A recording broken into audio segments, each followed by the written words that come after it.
तो बेटा आज की क्लास का हमारा टॉपिक है sum of first and terms of N AP. देखो भाई, तो टॉपिक का नाम है sum of first and terms of N AP. मतलब क्या है, मतलब समझने की कोशिश करिए। ठीक है, कुछ एग्जाम्पल से समझाऊंगा मैं इसका क्या मतलब होता है। ठीक है, तो आपको समझ में आएगा। मान लो एक बच्चा है, उसने क्या किया कि फर्स्ट मंथ जो है, ठीक है, उस बच्चे ने फर्स्ट मंथ जो है वो 10 रुपीज सेव किए। ठीक है, 10। सेकेंड मंथ जो है 20, 30, 40, 50, ठीक है, 50, 60, ठीक है।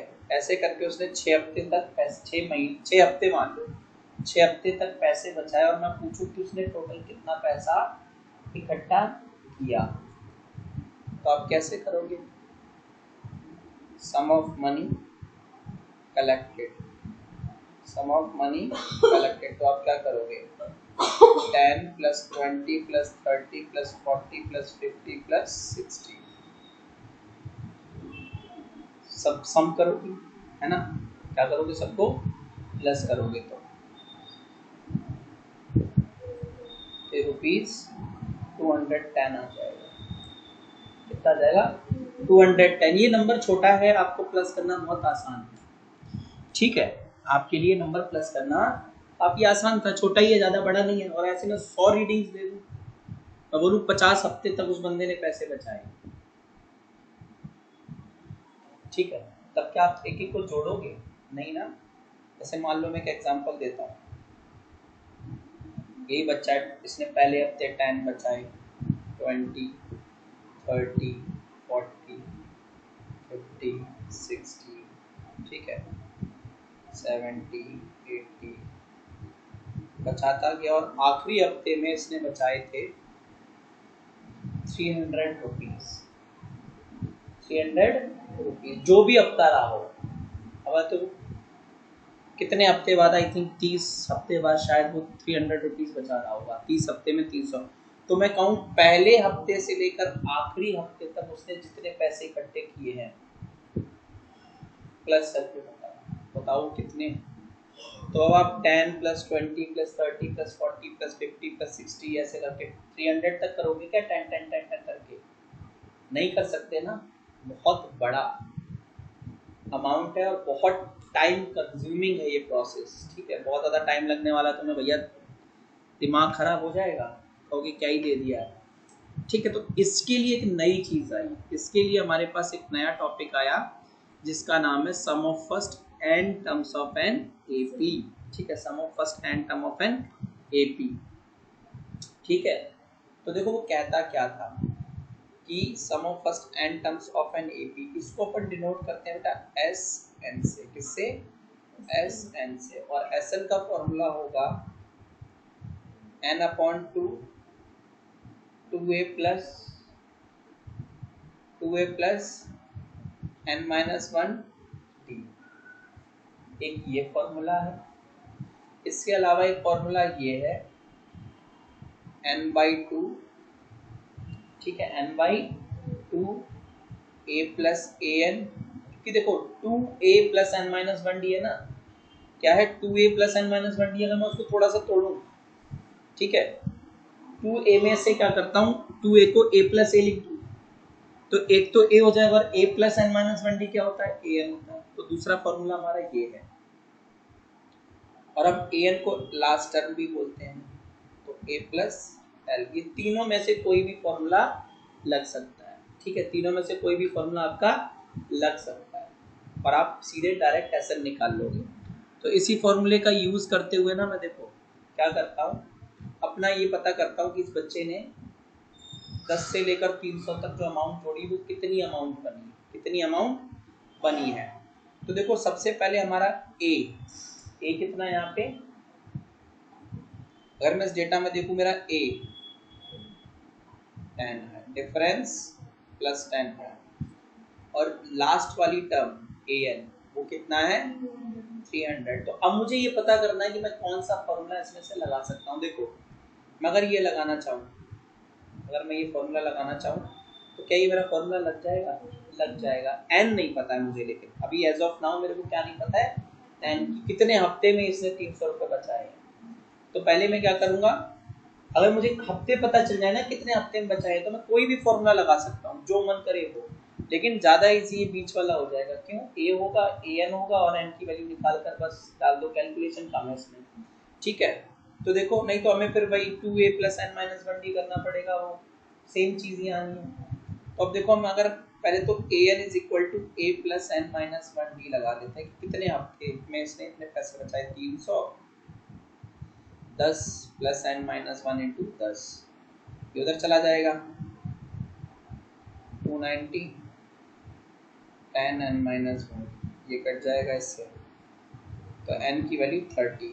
30 हफ्ते में उसने 300 रुपए लास्ट अमाउंट कलेक्ट किया। तो टोटल अमाउंट कितनी है? Total amount collected, total amount collected, total कितना पैसा जमा किया देखो, वो एसएन से निकलेगा। किससे निकलेगा? एसएन से। अब एसएन में कौन सा वाला फॉर्मूला लगाना आसान है? ये वाला। क्यों? देखो ये कैसे लगा सकते हैं, एन चाहिए इसे लगाने के लिए, एन है आपके पास, है, ए चाहिए, ए है आपके पास, है, और ए एन चाहिए, है। आप कहोगे सर ऊपर वाला क्यों नहीं लगा सकते? ऊपर वाले लगाओ, ऊपर वाले में कैलकुलेशन ज्यादा है, ऊपर वाले में कैलकुलेशन ज्यादा है, तो हम तो कैलकुलेशन भी बचाएंगे ना। तो 30/2 10 + 300,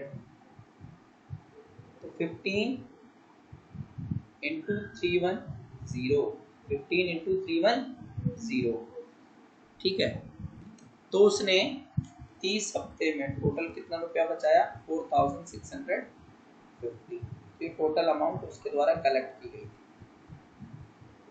तो sum of first and terms का मतलब समझ में आया? क्यों? यही इसका मतलब होता है कि ये जो एपी दी है उसमें जितनी टोटल टर्म है उनको प्लस किया जाए तो कितना बनेगा, वो कितना बनेगा उसी को बोलते हैं sum of first and terms of N AP. ठीक है, इसके तीनों फॉर्मूले मैंने आपको बता दिए हैं। ठीक है, इसके तीनों फॉर्मूले मैंने आपको बता दिए हैं। एक डाउट होगा तुम लोगों को कि सर ने ना क्या कर दिया यार ये, तो एक देखो मैंने क्या बोला तुमको, मैंने सबसे फॉर्मूला बताया, पहला वाला फॉर्मूला कि बेटा n/2 2a + n-1d है, पहला फॉर्मूला यही है, फॉर्मूला नंबर 1। अब देखो अगर यही हमें जो लिखा हुआ है n/2, 2a को मैं a + n-1d लिख सकता हूँ।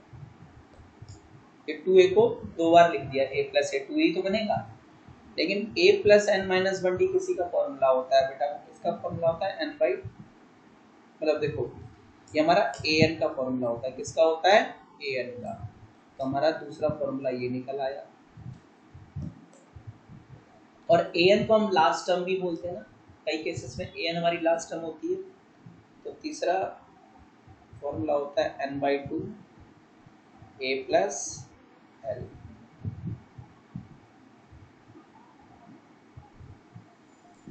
तो ये तीन फॉर्मूले हैं। अब ये तीन फॉर्मूले जो हैं वो आपके क्वेश्चन की रिक्वायरमेंट के हिसाब से आपको पुट करने हैं। कैसे पुट करने हैं? आपको तीनों फॉर्मूले कॉपी के कॉर्नर पे, पेज के कॉर्नर पे लिखना है, और जो भी डेटा दिया उससे मैच कराओ। ठीक है, और बेस्ट सुटेड फॉर्मूला जो भी लगे वो यूज कर लेना। ठीक है, तो अब जैसे मैं 2-4 एग्जांपल्स जो है हमारी एनसीईआरटी में दिए गए वो करते हैं अपन, उसके बाद धीरे धीरे एक्सरसाइज की तरफ बढ़ते हैं। ठीक है, इसके साथ कुछ हमें और भी चीज़ें आगे धीरे धीरे सीखने को मिलेंगी, तो जैसे जैसे एग्जाम्पल आता जाएगा मैं वैसे वैसे सिखाता जाऊंगा आपको। तो सबसे पहले बेटा हमारे पास एग्जाम्पल नंबर 11 है, पुरानी वाली बुक के हिसाब से, नई वाली बुक के हिसाब से पेज नंबर 65 पे है। ठीक है, तो देखो क्या कह रहा है, find the sum of first 22 terms of N AP. तो देखो एग्जाम्पल 11 में फर्स्ट 22 टर्म्स यानी n की वैल्यू 22 दे दी, और AP क्या दिया बेटा, देखो AP दिया आपको 8 3 -2 ... ना, और आपको क्या निकालना है, फर्स्ट 22 टर्म्स निकालनी, ठीक है। तो मैं यहाँ से अगर a निकालूं तो बच्चों मेरा कितना आएगा 8, d निकालूं तो 3 - 8 यानी -5d आ गया मेरा, ठीक है। मेरे पास 3 फॉर्मूले होते हैं बच्चों, ठीक है, तीनों साइड में लिख लिया करना। Sn = n/2 2a + n-1d, Sn = n/2 a + an, और Sn = n/2 a + n। अब देखो ये वाला और ये वाला लगेगा नहीं, क्यों? क्योंकि ना तो मेरे पास an है ना मेरे पास l है, तो बचा क्या ये, क्या ये भी लगेगा कि नहीं लगेगा? तो n चाहिए, n है, a चाहिए, a है, d चाहिए, है ना। तो Sn = n/2 2a + n-1, तो S22 निकालना, तो 22/2 2 × 8 + 22 - 1 × डिफरेंस है -5, ठीक है। तो ये 11 आ गया, 16 + 21 × -5, तो 11 × 16 - 105, 16 - 105, ठीक। तो देखो ये हो जाएगा 11 × ठीक है -89, जब 11 × -89 करोगे तो -979, तो सबको जोड़कर कितना बन जाएगा, -979 आएगा, ठीक है। समझ में आ गई बात? तो अब इसके बाद जो है बेटा वो हमारा अगला एग्जाम्पल आप लोग पढ़िए। जब तक आप एग्जाम्पल खुद से नहीं पढ़ेंगे आपको चीज़ें समझ नहीं आएंगी, ठीक है। तो आप अगला एग्जाम्पल पढ़ो जरा। तो एग्जाम्पल 12 में क्या लिखा है बच्चों कि if the sum of first 14 terms, first 14th नहीं लिखा है, 14 लिखा है, और सम लिखा है, सम लिखा है यानी s, और 14th नहीं लगा तो a तो लगाना नहीं है। अब ये s ही है, s14 कितना दिया है 1050, ठीक है। आगे समझो, इसी क्वेश्चन के पार्ट में और आगे बोला है एंड इट फर्स्ट 10 टर्म्स, ठीक है, एंड इट्स 10 टर्म, और साथ ही क्या दिया है and it first term, sorry इसके साथ क्या दिया है एंड इट्स फर्स्ट टर्म, यानी कि a 10 दे दिया, a कितना दे दिया 10। तो आपको निकालना है find the 20th term, a20 निकालना है, 20th बोल दिया ना, फाइंड द 20th, th लगा है ना, th rd st, रैंक वाले नंबरिंग होती है ना, तो वो a की वैल्यू पूछता है, वो a20 a30, 20th लिखा तो a20 पूछा होगा, ठीक है। तो अब देखो भैया s14 दिया है, हमें पता है Sn का फॉर्मूला क्या होता है बेटा, n/2 2a + n-1d, तो S14 क्या होगा 14/2, क्योंकि n की जगह 14 लेना ना, 2 a की वैल्यू हमें 10 दी हुई है, n की वैल्यू भी 14 दी है ना, S14 मतलब n14 है। d मुझे नहीं पता है, इस पूरे गेम में मेरे को d नहीं पता है, तो d को मैं d रहने देता हूँ, ठीक है। तो अब देखो भैया S14 की वैल्यू भी पता है 10, 14/2 कितना आएगा 7, ये कितना आएगा 20 + 13d, 20 + 13d। तो देखो बेटा यहाँ पे ये 7 1050 को डिवाइड करेगा, 150 जा क्या करेगा 150 जा डिवाइड कर देगा, ठीक है, इज इक्वल टू 20 + 13d। अभी 20 उधर चला जाएगा, माइनस हो जाएगा, 150 - 20 is equal to 13d, 130 is equal to 13d, तो d की वैल्यू क्या आ जाएगी 10। तो हमारा कॉमन डिफरेंस आ गया बेटा 10। अब हमें चाहिए a20, है ना, तो हमें पता है an इज इक्वल टू क्या होता है a + n-1d, तो a20 क्या हो जाएगा a + 20 - 1d, यानी a + 19d, a20 यही है, वैल्यू रख दो, a कितना है 10 + 19 × d भी कितना है 10, तो 10 + 190, तो a20 कितना आ जाएगा 200, A20 कितना आ जाएगा बेटा हमारा 200। ये हमारा A20 20th टर्म की वैल्यू है। ये किसकी वैल्यू है? 20th टर्म की वैल्यू है। Is that clear? समझ आ गई बात है? तो बस थोड़ा सा ना ध्यान से चीजों को समझो कि अपने आप चीजें क्लियर हो जाएंगी, कोई हार्ड नहीं है, ठीक है। अब अपन धीरे धीरे एग्जांपल 13 की तरफ पढ़ेंगे, तो तब तक मैं स्क्रॉल कर रहा हूँ, आप एग्जांपल 13 एक बार देख लो बेटा, ठीक है। चलो तो example 13, how many terms of the AP. How many terms मतलब n की वैल्यू नहीं पता है। हाउ मेनी मतलब नंबर ना, कितने नंबर, यानी n की वैल्यू नहीं पता है। ऑफ द एपी, एपी दिया हुआ है, एपी क्या दिया बेटा हमारा, तो एपी देखो 20, 21, 18, सॉरी 24 है, सॉरी 24 है ये, 24, 21 और 18, 24, 21 और 18। कह रहा कि ऐसी इस एपी की कितनी टर्म्स मिलकर जो है तुम्हें सम 78 देंगी। सम कितना देंगी? 78, यानी SN 78 दिया होगा। सम कितना दिया है? 78 दिया। तो देखो यहाँ से A निकालूं 24, D निकालूं 21 माइनस 24 माइनस 3, D मेरा कितना है? -3, ठीक है, समझ में आ गई बात। अब हमें 3 फॉर्मूले का सहारा है, एक तो n/2, 2a + n-1 t, यही लगेगा। पता है क्यों? an या l दिया है क्या आपको? नहीं दिया है ना, तो यही लग ही जाएगा। तो using Sn = n/2, 2a + n-1 t। तो Sn 78 है, n/2 नहीं पता मुझे n, ठीक है। 2 × a की वैल्यू n-1 × d की वैल्यू देखो बेटा -3 है, ठीक है। 2 उधर चला जाएगा, मल्टीप्लाई हो जाएगा 78 से 156 = n 48, और माइनस और प्लस -3n-1, ठीक है।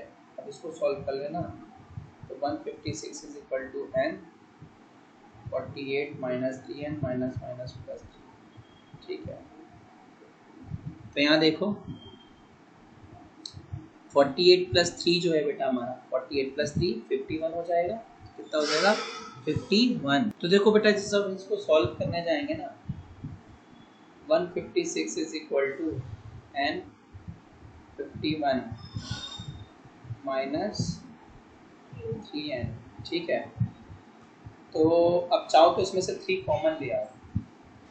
156 = n और 3 कॉमन ले लिया तो 17 - n, काट दो 52।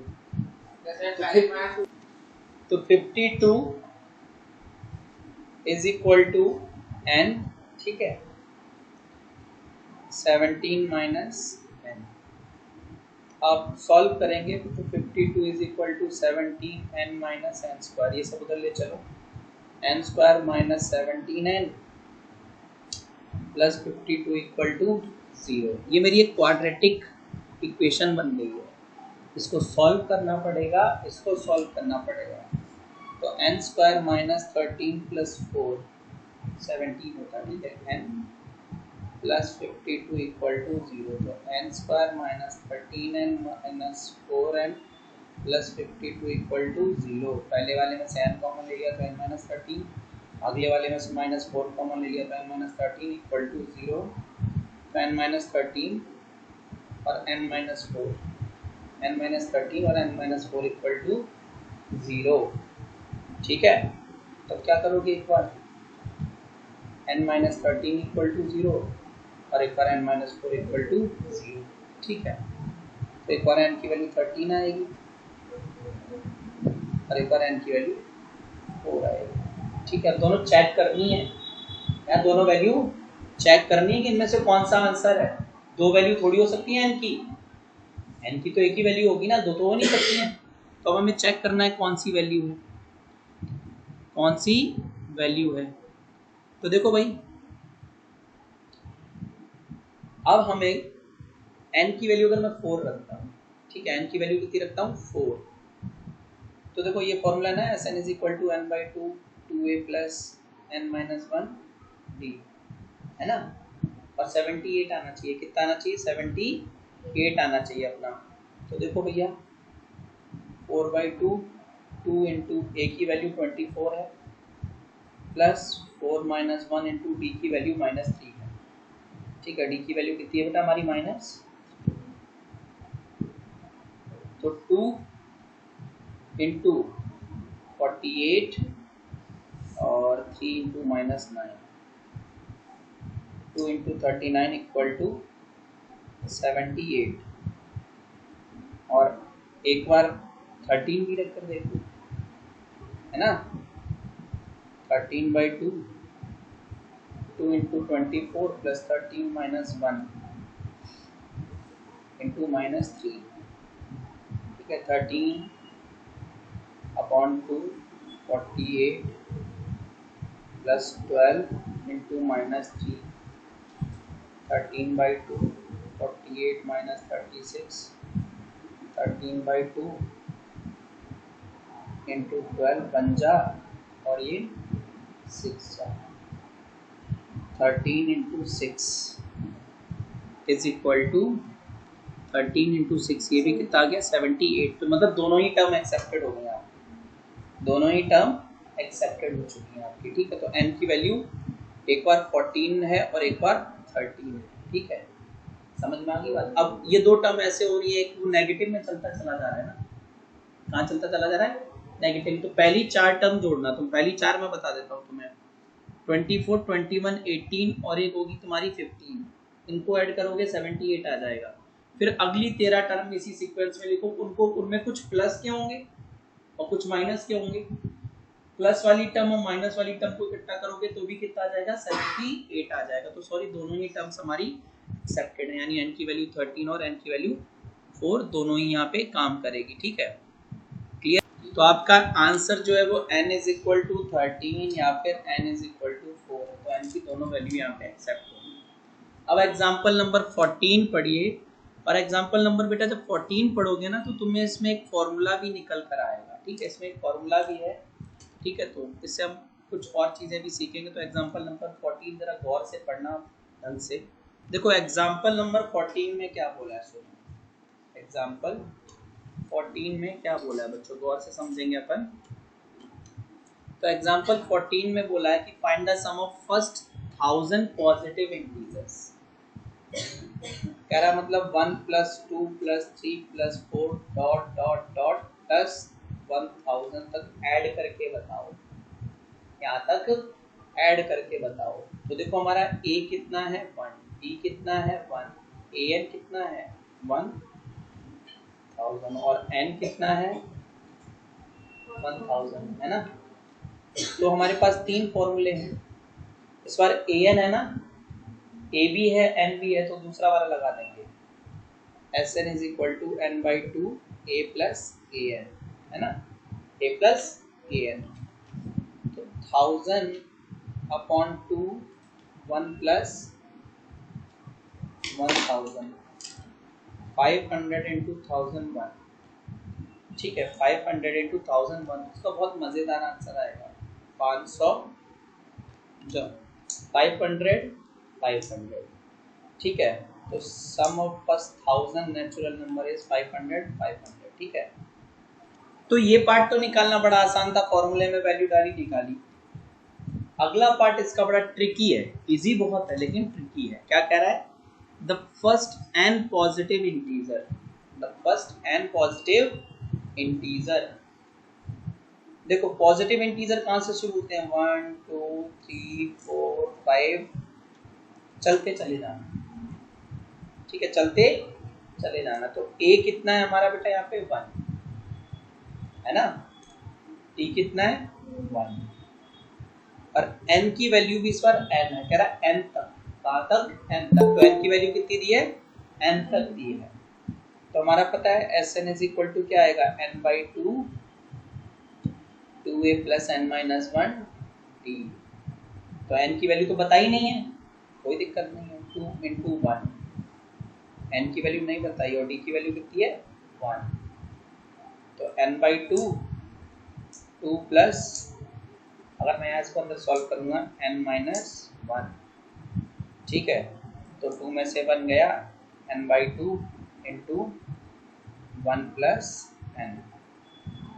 तो Sn इज इक्वल टू क्या आ जाएगा, n प्लस 1/2। तो फर्स्ट n नेचुरल नंबर्स का सम, यहाँ से फॉर्मूला बना, ये ना एक फॉर्मूले की तरफ इशारा कर रहा है आपका। फॉर्मूला है कि the sum of first n natural numbers is given by Sn is equal to n plus 1/2। ठीक है, Sn is equal to n plus 1/2। ठीक है, ये आपका फॉर्मूला है, इससे एक फॉर्मूला बना है। तो अभी हमने 4 फॉर्मूले पढ़ लिए हैं टोटल इस एक्सरसाइज के लिए। ठीक है, कितने, 4 फॉर्मूले, टोटल 4 ही हैं। ठीक है ना, टोटल 4 ही। सर ये फॉर्मूला दोबारा समझ। तो हमारा ये जैसे ये फॉर्मूला मैंने लिखा कि the sum of first and natural number is given by Sn is equal to n plus 1/2। इसको यूज कैसे करना है, ठीक है, इसका एप्लीकेशन। तो जैसे एक एग्जांपल मैंने बनाया कि कोई बोल दे कि find the sum of first, ठीक है, find the sum of first 500 positive integers. Find the sum of first 500 positive integers. मतलब ये आपसे ये कह रहा है कि 1 प्लस 2 प्लस 3 प्लस 500 तक ऐड करके बताओ, है ना। तो हमारा यहाँ a कितना है, हाँ, d कितना है, और an की बात करूं तो 500, और n की बात करूं तो बेटा ये भी n की वैल्यू कितनी है, 500। ठीक है, तो s 500 क्या होता है फॉर्मूले के हिसाब से, तो वो देखो भाई 500/2 a प्लस a है ना। a कितना था, 1 प्लस an 500 है। कौन सा फॉर्मूला लगाया मैंने, देखो इसमें ना ये वाला फॉर्मूला लगाया, Sn is equal to n/2 a plus an। Easy यही है क्योंकि फर्स्ट टर्म लास्ट टर्म पता ही है। तो 250 इंटू 501 मल्टीप्लाई करते हैं अपन और देखते हैं। तो मल्टीप्लाई करके आएगा 125,250। एक ही लंबा तरीका है। अब देखो अगर मैं इस फॉर्मूले से करता, इस फॉर्मूले से, ठीक है, Sn is equal to n plus 1/, तो n कितना है, कितने फर्स्ट नेचुरल नंबर है, 500 प्लस 1 और अपॉन में 2 बन जा 250 जा। बहुत सारे स्टेप बच गए, सिर्फ इस स्टेप पे डायरेक्ट आ गए, आप देख रहे हो ना, डायरेक्ट आप इस फॉर्मूले से स्टेप पे आ जाओगे। 250 इंटू 501 तो 125250। तो ये ऐसे क्वेश्चंस के लिए लगता है जहाँ डायरेक्ट ही आपसे बोलते हैं कि भैया पहले 1000 नंबर, पहले 2000 नंबर, कुछ नहीं करना, n की जगह जितने पहले पूछे उतना डाल के वैल्यू उसको उसके आगे वाले से मल्टीप्लाई करके 2 से डिवाइड करना, दैट्स ऑल। ठीक है, तो आज के लिए आपका इतना ही होगा। बाकी 2 एग्जाम्पल और नेक्स्ट एक्सरसाइज जो है वो हम अगली क्लास में देखने वाले हैं। ठीक है, तो आप नोट करेंगे।